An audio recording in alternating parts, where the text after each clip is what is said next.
Right, good afternoon, everyone. My name is Sharon Richardson. I'm from Crombie Wilkinson Solicitors in York. We also have offices in Selby, Moulton and Pickering as well. But I'm predominantly based in York. I do 3 days a week in York, a day in Moulton and a day in Pickering. As I said earlier, I'm a 20+ year qualified solicitor. I qualified in 1999 and I've been doing this type of work since I qualified and for actually a year of my what's called training contract. So I've been doing it a long time. I deal with all private client issues such as wills, powers of attorney, dealing with people's estates when they've passed away, financial management. So you were talking about earlier, some of the questions were choosing someone to act as your attorney and administering your finances on your behalf if you don't have anyone else who can do that for you. So I do that a lot. I'm also deputy for some clients who have sadly lost capacity before they've been able to get their affairs in order and get a lasting power of attorney prepared. I also do estate and tax planning and also can advise on care home fees mitigation if that's possible. So quite a wide range of legal advice that we can give. We've got a large team. It's the largest in our firm. There are 12 legal advisors and numerous support staff as well. And we cover pretty much the whole of North Yorkshire. So the agenda today is just to give you a few top legal and practical tips. Now, some of what I talk about today will probably answer a little bit of some of the questions that have come today, but I can deal with those when we finish. So that is, for example, dealing with powers of attorney, which we've already mentioned, wills, sorting out pensions, lifetime gifts, state benefits, funeral plans, getting financial advice, researching carer to home or at home or at a care home, the current funding of the care system, which should have been changed in 2014 when the Care Act was issued, but they've never enacted the second part of it.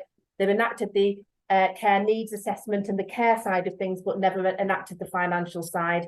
We keep being promised it's coming and it never seems to materialise. And I have to say the new system, although it looks fantastic, it sounds better, it's a total minefield and it's not as good as it seems. And I will potentially touch on that as well. There's also state pension and the NHS funded nursing care funding. Okay, so the first one is whether you or a member of your family have the legal authority to act on your behalf. So we've already mentioned lasting powers of attorney, and there are 2 types. The one that we've mainly discussed in the questions earlier is the property and financial affairs lasting power of attorney. But there's also one called a health and welfare lasting power of attorney, which would be relevant for the situation you described, where you're in a care home and you've lost capacity and you need your finances looking after. Having a health and welfare lasting power of attorney is also important in that scenario because you've lost capacity. And that's because you will see from the slide, the Property and Financial Affairs LPA can be used once it's registered at the Office of the Public Guardian, but the health and welfare one can only be used once it's registered at the Office of the Public Guardian and if the donor, the person who's created it, has lost capacity. And if you think about it, it's really important because the health and welfare LPA enables attorneys to make decisions about what happens to you physically. So medical treatment, your day-to-day activities, where you're living and what medical treatment you might receive. And no one should be able to make decisions like that on your behalf if you've still got capacity. So it's only if you have lost capacity. The financial one, I always recommend to clients that they choose one of 2 options. One of the other options is that it can only be used if you have lost mental capacity, but that in itself can cause practical problems because you might lose physical capacity and want your attorneys to assist you with your finances. But if you've said they can't unless you've lost mental capacity, then they can't. And also, if you go for that option, they may have to prove that you have lost capacity every time they want to use it. And that might be on a weekly basis, a daily basis. And I'm sure you're all probably aware, capacity is black white. Sometimes people lose capacity and will never regain it. And it's very obvious and clear they've lost capacity. But sometimes people have fluctuating capacity or there's some doubt as to whether they've lost capacity. And in that situation, trying to prove to the local bank that you don't have capacity, I don't know how to do that. Because if you can't get a medical report to say they don't have capacity, it's very difficult. But as I say, the health and welfare one, only if you've lost capacity. So with the financial one, I always recommend that you say it can be used once it's registered at the Office of the Public Guardian. But it does make it very clear in the document, it can only be used with your consent unless you've lost capacity.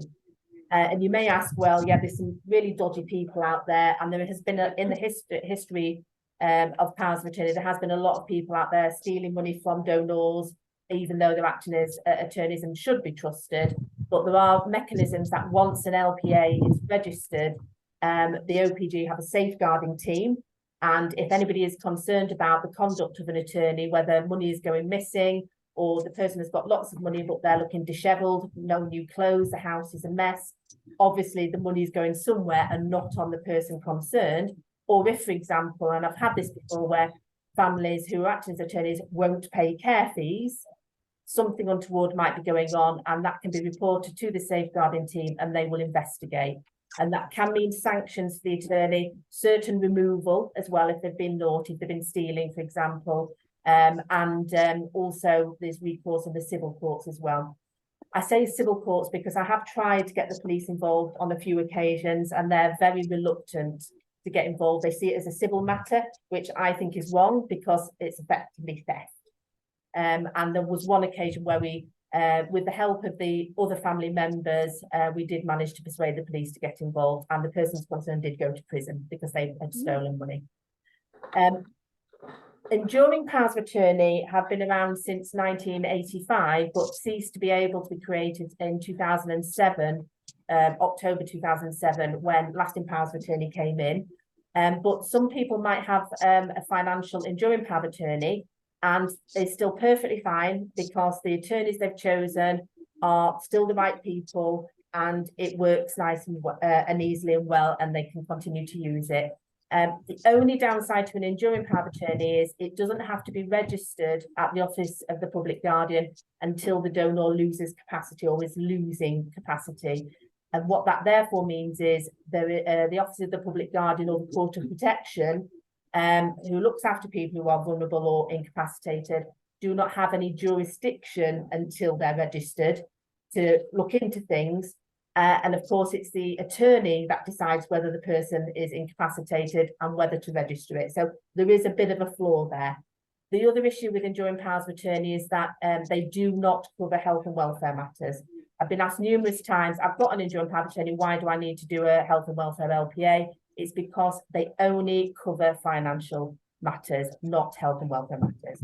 And if anybody tries to use an enduring power of attorney to speak to a doctor about healthcare issues, it won't work. If you have lost capacity and you have not done a power of attorney, then the only alternative to be able to enable someone to deal with someone's finances is to apply to the Court of Protection for what's called deputyship. Now, a deputy is a very similar role to attorney, and for some people it's actually to be preferred because there is more oversight and protection built in, because the Court of Protection decides whether they are an appropriate person to be your deputy. They have to apply, they're vetted, they have to give certain undertakings, and the Court of Protection decide whether it's appropriate to appoint them. Whereas under a power of attorney, it's you who chooses. But that being said, sometimes that's better because the person who applies for deputy might not be the person you would otherwise want to be your deputy. So having a power of attorney enables you to choose who you want to be your attorney. The other downside, I think, to deputyship is the length of time it takes to do, and also the fact that every year the deputies have to provide full account to the court of what every last penny that's been spent. Now, you might say that's a good thing, and it is, but that does mean that the deputy is under strict control and actually has a lot of work to do to actually make the books balance, basically. It's just more onerous and it is more costly as well. It costs more to do, and there's ongoing costs with the court if it's a deputyship, as well as the legal fees if it's a lawyer, for example, who is your deputy. It is more complicated and expensive, as I've said on the slide, but it is an alternative. So at least, you know, if you did ever lose capacity, if there was someone who could step forward and apply to become your deputy, that is an option.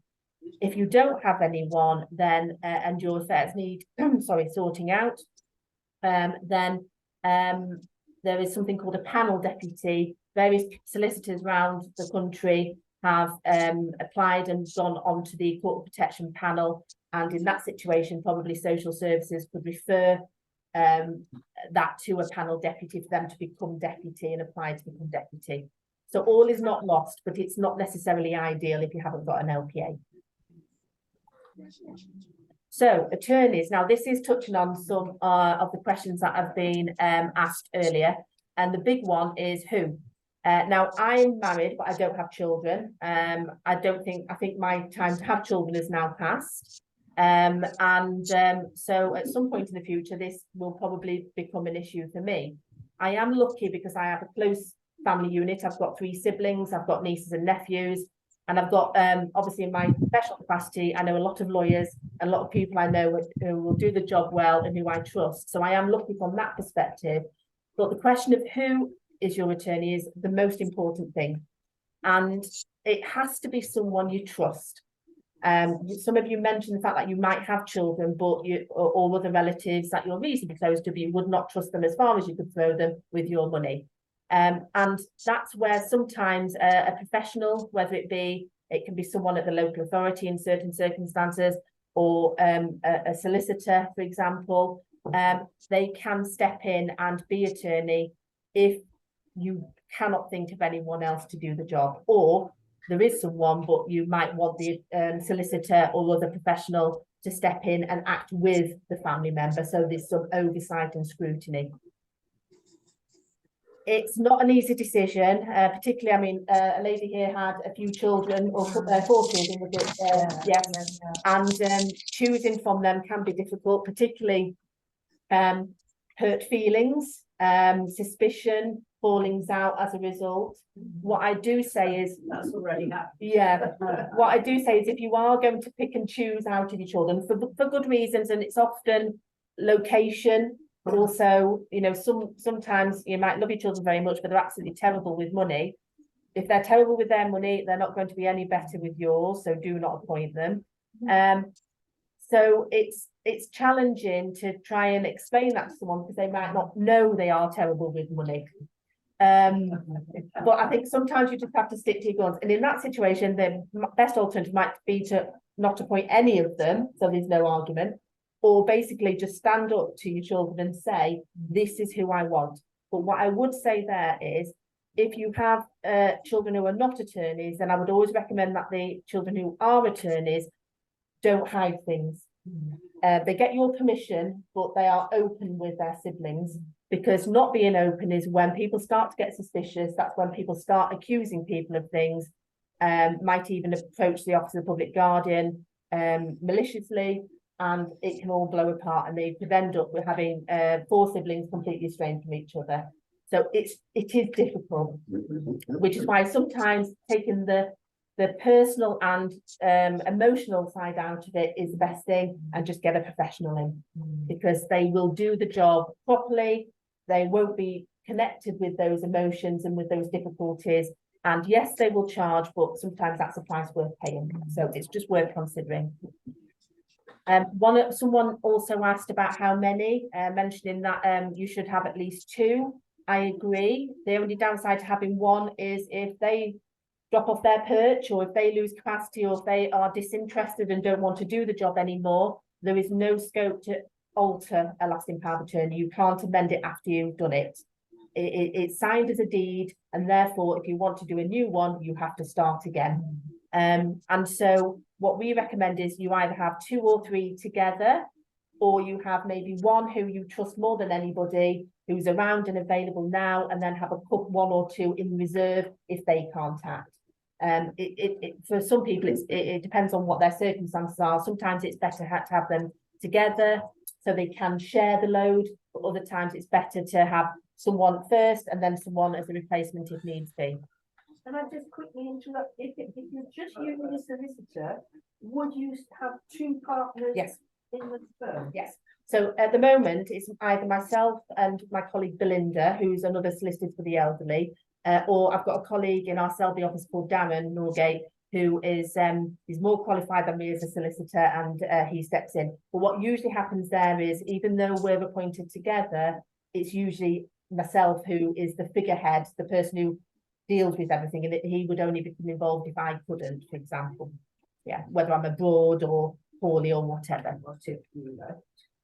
If I left, it's a personal appointment to me. It does have to be a personal appointment because of the nature of the way that the documents are signed. You have to accept your role as attorney by signing and having your signature witness. So you can't appoint a body of people, you can't appoint a firm, for example. So it does have to be an individual. I know this is going to happen when I retire. I'm not planning on retiring for any time soon, but I already have it in my mind. I'm committed to the fact that if I'm attorney for someone, either it will be changed if we can change it, or if we can't, I will honour the role as attorney, if I have to, even though I'm retired. I can't see me stepping too far away from being not a solicitor as such employed, you know, within a firm, but, you know, actually doing the job. And yeah. So. 30, 40, 50 people. That seems unrealistic. Why should you personally have to take responsibility? You know what I mean? Well, just seems wrong. You're right. In that situation, what I would then do is I would be the figurehead, still the person making the decision, but I would instruct a solicitor's practice to do the work for me, if you see what I mean. Yeah. It would be the same as me being a solicitor, but it was, I've done this before where we've acted on behalf of the attorney and we've actually dealt with the finances, although they've been the one that's had to sign things and make decisions. Seems wrong if you've actually decided to retire. So. Yeah. Okay, that's fine. So we can touch on that later if you want. Okay. So when you're appointing more than one attorney, you need to choose between joint authority or joint and several authority. I always recommend joint and several authority unless there's a good reason not to. And the reason why is because with joint and several, if you have two attorneys, one could go off and do one thing whilst the other is incapacitated, maybe abroad or whatever. Or they could do stuff together, or it may be one has a particular skill or knowledge and they can deal with that, and then the other one deals with other things.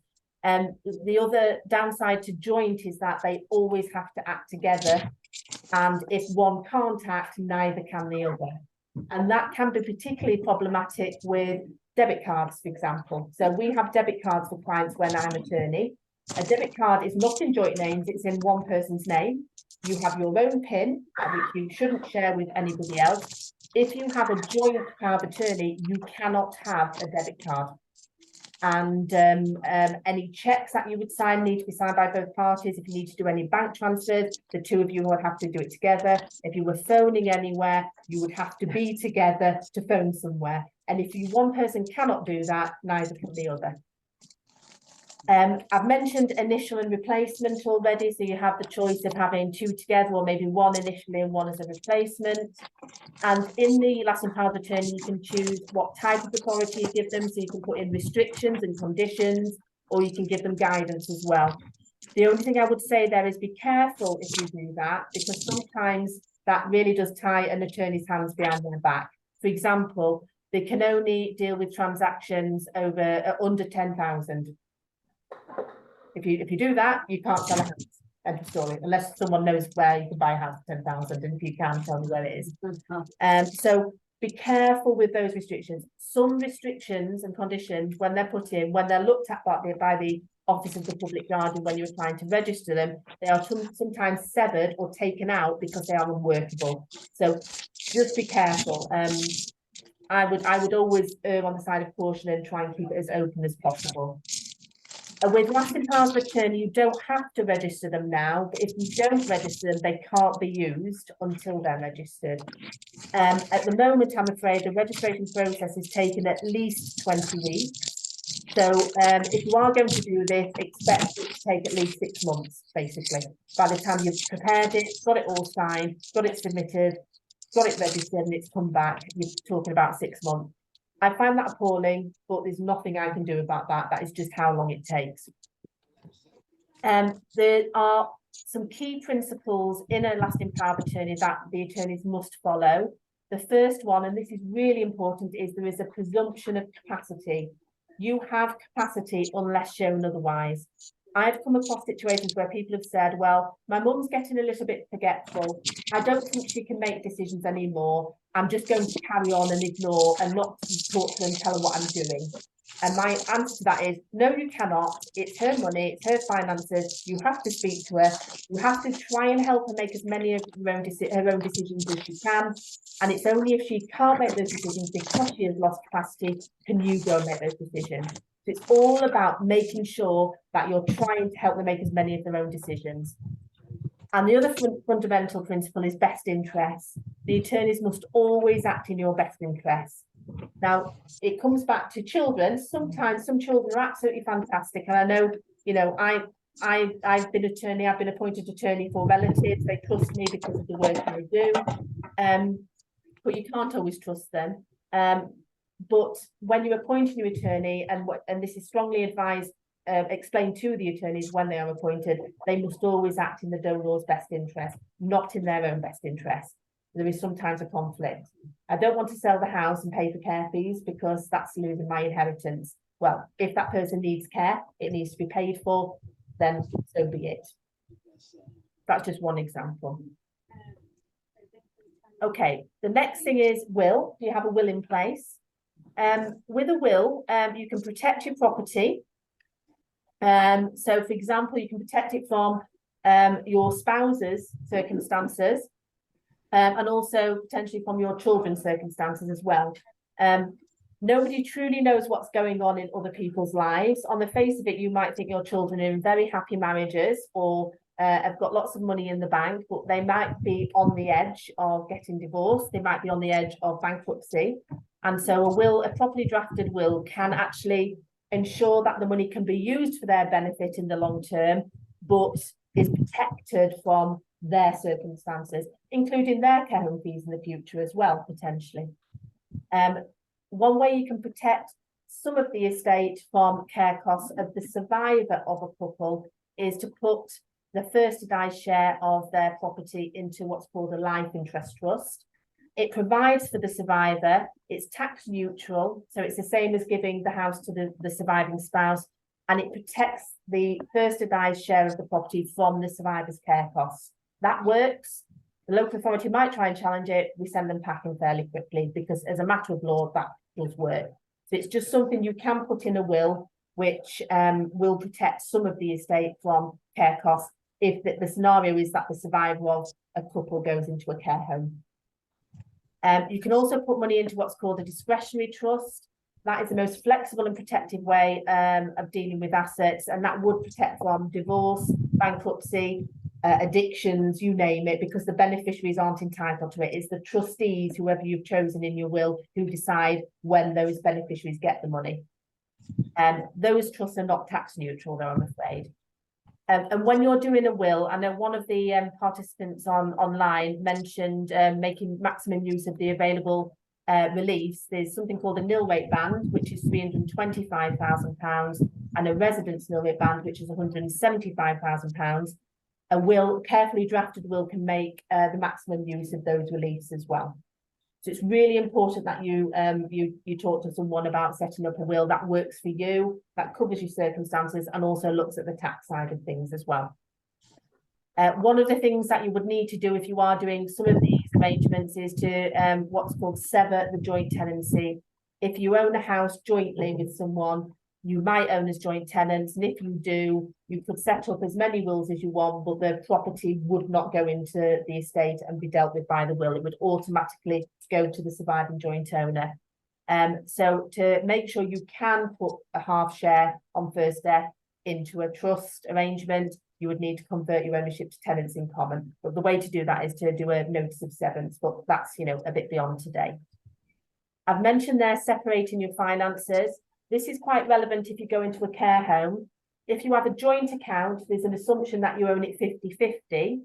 So if you've got a joint account that's got £50,000 in it, then it's assumed you have £25,000 each. If one of the couple is in a care home, you would have to spend £3,500 each to get it to drop below the 23,250 threshold. Whereas if you had two separate accounts with £25,000 in each, then you would only have to spend £1,750 of the person's account who's in the care home for you to fall below the threshold. I know that's complicated, but the reason for that is because even if you are a couple, the other of the couple who's not in the care home is not responsible for the other's care fees. The care fees are paid out of the person who's resident in a care home, not their spouse. And so this is all about, you know, it dropping below levels. You would only have to spend half if it was in two separate accounts to get you below the threshold. Yeah. If one of you is looking like going into a care home, then I would always make sure that any pensions that the person who's going into a care home has is paid into a joint bank account. The reason why is because if it is, then the one that's still at home can use some of that pension to pay for the bills at the house, even though that person is no longer in a care home, in the home itself. If the person who's in a care home gets their own pension into their own account, all of that will be available for their care costs, and none will be available to pay the maintenance, the bills at the house. So it's just a little tip for people to do. One of the online questions mentioned making gifts, lifetime gifts for tax planning reasons. Some lifetime gifts can be extremely tax efficient. For example, if you make a gift in 5-7 years, they're outside of your estate for inheritance tax purposes. And so the sooner you start thinking about that, the better. If you have available money and you can afford to give it away, it can be really tax efficient. The other reason why it's good to do that is because it can show a different reason for making the gift. Now, trying to avoid assets being used to pay for care by giving them away is challenging. If you deliberately deprive yourself of capital for the purposes of avoiding that, using that money to pay for your care, you know, so you can pass it on to the next generation, for example, if that's your intention behind the gift, the local authority can, in theory, look back as long as they want and say, you did it for this reason, therefore we're going to treat it as if you no longer, or you still own that asset, you've not given it away. If you can show it's tax efficient, you've got another reason for doing it, you're saving tax, and therefore you can show that to the local authority, and it's an argument. Does that apply if you give it to charity? Yeah, because charitable gifts are tax efficient because they're immediately tax free. So gifts to charity are absolutely fine. And what you're doing there is you have a particular favourite charity that you supported in the past. You think they do wonderful stuff. You've got more money. Why not give it to them? So it's a good enough argument for me. Yeah. But it's the critical thing is the local authority might challenge it, but then you would just have to be robust in your defence of it. Yeah. So it is challenging to avoid your assets being paid for care. But what I would say is, remember, it's not just your capital that's available to pay for your care, it's your income. And if you went into a care home and your house was standing empty, it's doing nothing for you. You could rent it out, get more income from it. You could sell it and invest that money in income producing investments to ramp up your income. And there's all sorts of things available to people who go into a care home. So you've got attendance allowance for those over 65, you've got pension credit, disability living allowance for those under 65. And there's the NHS, there's some funding which you can get towards your care costs. It's just over £200 a week, but it all adds up. So it can go towards paying for your care, the nursing element of your care. And also remember ramping up your income as well through proper investment of your monies or getting your property rented out as well. So one of the first things that I would always recommend either you or your attorneys do for you is make sure all the relevant state benefits are claimed. Some people are lucky as well, they can get their care fees paid for by the NHS, full stop, the full lot. But that is challenging to get. It tends to be, unfortunately, things like dementia and Alzheimer's are not considered health issues, they're considered social issues, which I think is absolutely wrong because they are diseases of the brain. and affect capacity, and can often mean that physical problems arise, and also the amount of care that people with those conditions need is often more acute than the people who have a medical condition. But there are some people who, as well as having dementia, for example, might also have quite severe physical health needs. And in that situation, you can apply for NHS continuing care funding, and in some cases you get it, but it is quite difficult to get. Someone mentioned a funeral plan, and I think I know which company you might be talking about that went under, and it was quite a big scandal about funeral plans. But generally funeral plans are ignored for most local authority financial assessments, but it does depend on the local authority. It's a good idea because it does put in place what you want, so your bereaved family does not need to decide or worry. So when you set up a funeral plan, as well as paying for it, you can actually say what you want to happen at your funeral. And I've organised a lot of funerals in my capacity as executor, because I'm often appointed as executor. And it's not easy. If you don't really know much about the person, or you've never talked about it, it's not easy to decide what coffin they want, what flowers they want, whether they want a wake or what form the wake takes. With a funeral plan, you can actually set out what you want, and you can pay for it in advance. And the advantage is it pays for most things. It doesn't pay for some of the extras like the wake or the press notice. But what it does do is it fixes the price for the bulk of the cost of the funeral. You pay for it now. And I can tell you now, funeral costs are going up and up and up. So definitely worth doing. And the other thing I would always recommend is seek specialist and independent financial advice. Dealing with your money is very specialist. Now, an attorney, solicitor attorney, can deal with the money, but they can't and shouldn't, unless they are a properly qualified financial advisor, shouldn't be making investment decisions. They should be talking to proper specialists for advice on where should I invest this money to achieve what I need to achieve for the person concerned. So getting proper independent advice. And independent is someone who has access to the whole financial market, not just certain products from certain companies, gets proper advice. That's absolutely essential. Right. Mentioned earlier about the types of care and the decision and checking things out and what you might need. So there are various types of care that people might need. The first one is stay at home. Now, I personally think that's the one that everybody should try for, staying at home until the moment they close their eyes for good. This can mean help with cooking and cleaning and other basic tasks. It could be ad hoc or daily, so you get someone brought in to help cook your meals, bring your meals on wheels, or whatever it is. Someone to help you get in the shower twice a week, or whatever it is. Another basic tasks like cleaning or dealing with some paperwork, you know, opening up posts and having a look at things and seeing what they say. It can also mean live-in care, and there are various companies out there. I mean, one springs to mind, one called Home Instead, where they come in and live with you. It's not cheap, but it's an option. Well, if you are going to get someone coming into your home, it's essential that you check that the care agency is registered with the Care Quality Commission. I've noticed there's a typo there. It says CGS. It should say CQC, because they are then properly regulated, and you know they're looked at, checked, and regularly reviewed. A bit like Ofsted with schools. You also should find out what training and skills they have, and also a big question is how often are you going to get a different carer? Because continuity sometimes for people who are needing care in their home, they want to know that they know the person. They don't want to open the door to a stranger every day, and they want to build up a rapport. That's really important. So if you're in sheltered accommodation, I think someone mentioned that they were in assisted living.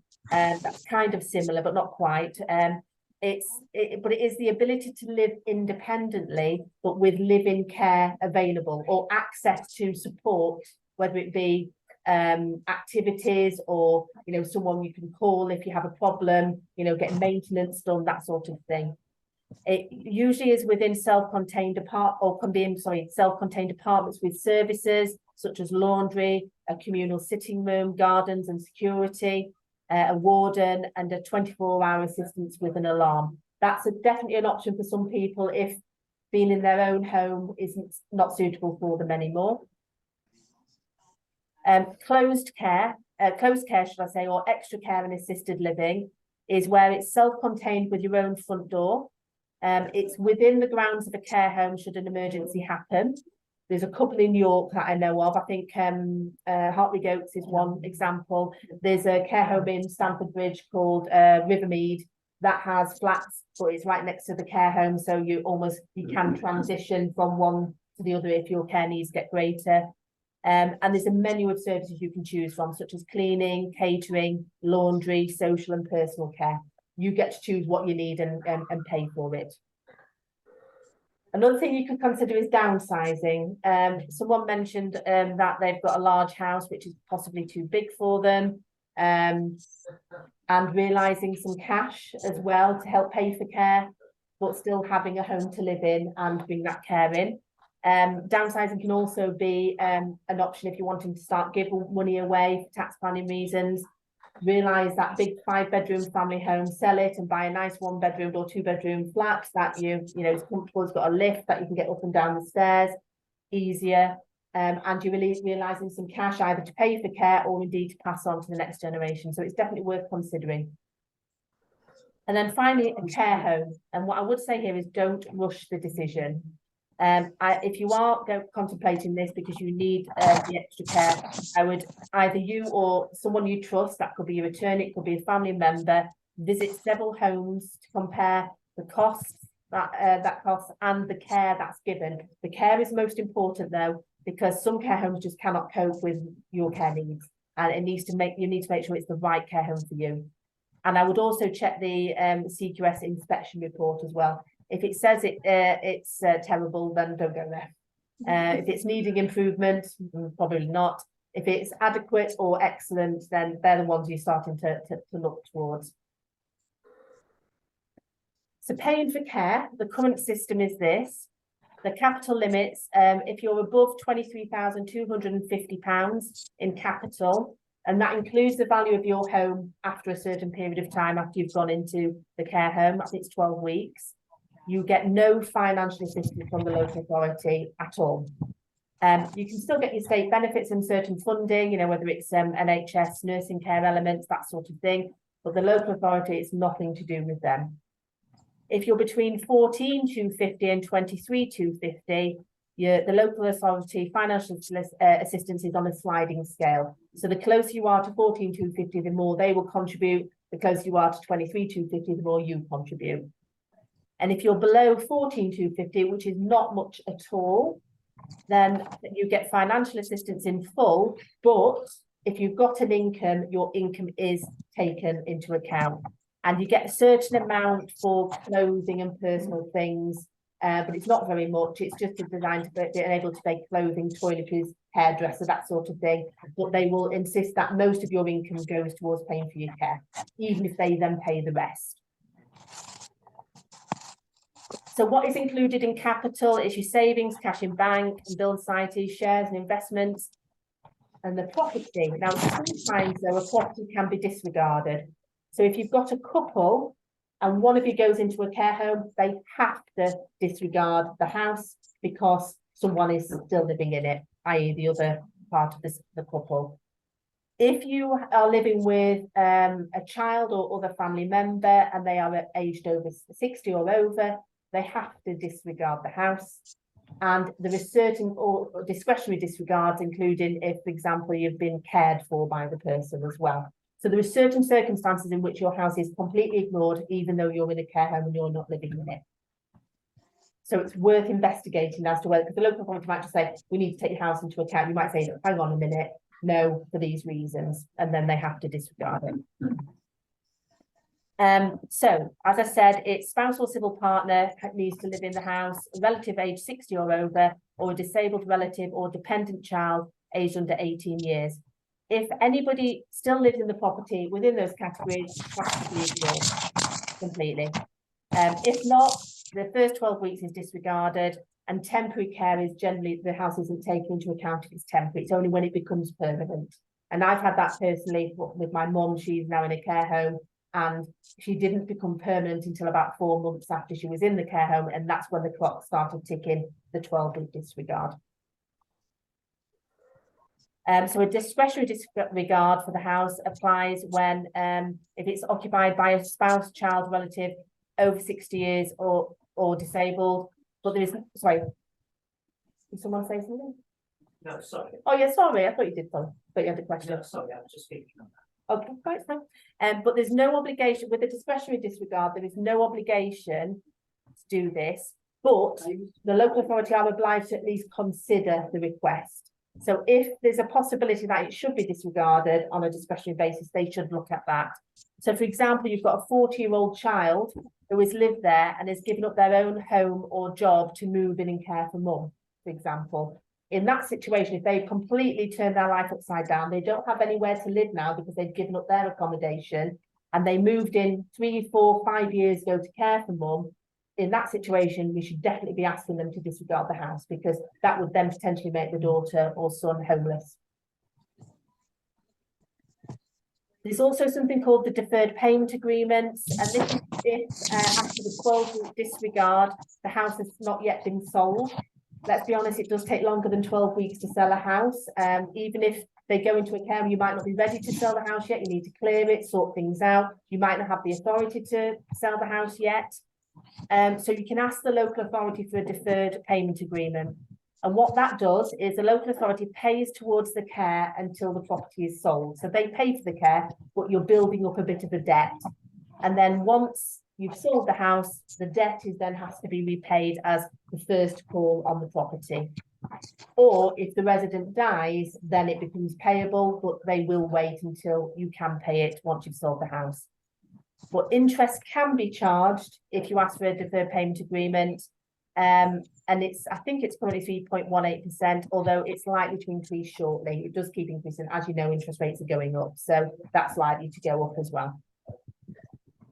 You can also ask someone who loves you to give you a third-party top-up if they can afford to do so. So even if you qualify for local authority funding, the local authority may limit the amount they pay. They have thresholds where they won't go above that. And if you want to go into a different care home, which is more expensive, you either persuade the care home to accept you at the rates that the local authority will pay, or you find someone nice who's got plenty of money who will pay the difference. Might be close family or friends, but it's, yeah, I know. It's got to, the top-up's got to be sustainable and not come out of the resident's capital or income. It's got to come from a third party. That is a big ask because it's a big long-term commitment. The person could be in a care home for 20 years. Yeah. And if that top-up's, excuse me, I think the street cleaner's just going past. Yeah. If that top-up is for £1,000 a month, 12,000 a year, it's a lot of money to ask. I've already touched on the deliberate deprivation of assets, so I won't go into that again. But basically, if you try to deliberately deprive yourself of assets to avoid them being used to pay for care, the local authority can look back as long as they want. I've heard some people say, well, surely it's 7 years. So 7 years is for tax purposes, got nothing to do with deliberate deprivation. And so what's deprivation? It's, you know, changing an asset into a different type that might be disregarded. For example, buying lots of personal possessions. Personal possessions are disregarded for local authority funding. So if you go out and buy lots of antiques and say they're my personal possessions, it probably won't work.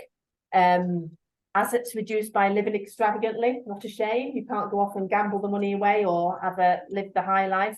They might challenge that. There's all sorts of things that they could look into, basically. And the last one, I think that's most important, selling an asset for less than its true value. I've had people come to see me and say, I'm going to sell my house for my daughter for £1. It'll work, won't it? No, that's obvious deprivation and deliberate deprivation, shall I say. So the timing and motivation for the disposal of assets is central importance. What was the intention behind the disposal?